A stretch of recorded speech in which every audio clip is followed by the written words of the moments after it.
ॾिसी रहिया आहियो सिंध ग्रीन न्यूज़। मां आहियां गुलज़ार मंचालियो। ख़बरुनि जो सिलसिलो जारी आहे। हाणे ख़बरूं शामिल कंदासीं। तंहिंखां रिपोर्ट करे अकबर दिलवानी। पाकिस्तान जिंदाबाद मूवमेंट ठट्टो तरफ़ां आर्मी पब्लिक स्कूल पेशावर जे मासूम शहीदनि जी यादि में हिकु प्रोग्राम मुनक़िद कयो वियो। पाकिस्तान जिंदाबाद मूवमेंट ठट्टो जे मेंबरनि भरपूर शिरकत कई, जिन में लेडीज़ विंग चेयरपर्सन ज़हरा जाकरोब, अब्दुल मन्नान, अब्दुल कादिर मेमन, नूर बिरोही, बाबू सुहेल, श्यामलाल, लक्ष्मण दास, बाबू रोशन आटा ऐं फणदियों दीवान ऐं सैयद अल्ताफ़ हुसैन शाह शिराज़ी शामिल हुआ। उन मौक़े ते पाकिस्तान ज़िंदाबाद मूवमेंट ठट्टो जे चेयरमैन चयो त 16 डिसंबर असांजो क़ौमी तारीख़ जो सभ खां वधीक ॾुखो ईंदड़ ॾींहुं आहे, जेको असांखे आर्मी पब्लिक स्कूल पेशावर जे मासूम शहीदनि जी यादि ॾियारे थो।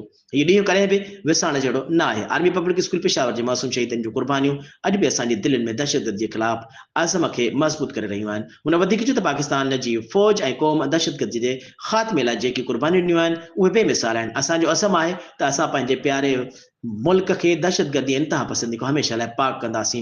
क़ौमी इत्तेहाद ऐं यकजहती पाकिस्तान जी सलामती जी सामिन आहे। चेयरमैन आवाम खे अपील कई त ज़ाती सियासी गुरूही इख़्तिलाफ़नि में मफ़ादनि खे विसारे सभु गॾिजी अॻिते वधनि। ख़ासि तौर ते नौजवाननि खे जेको चयो त हू पंहिंजे सफ़नि में इत्तेहाद पैदा कनि, पाकिस्तान जे फ़ौज सां यकजहती जो मुज़ाहिरो कनि ऐं मुल्क खे पेश ईंदड़ हर बुरहान जो बहादुरी ऐं हिकमत अमली सां मुक़ाबिलो कनि। हुन चयो त हीउ वतन असां सभिनी जो आहे, उन जी तरक़ी इस्तेहकाम लाज़मी आहे, सभिनी जी ज़िम्मेवारी आहे। आख़िर में पाकिस्तान जिंदाबाद मूवमेंट जे मेंबरनि आर्मी पब्लिक स्कूल पेशावर जे शहीदनि लाइ दुआ घुरी ऐं उन्हनि जी यादि में शमूं रोशन कयूं।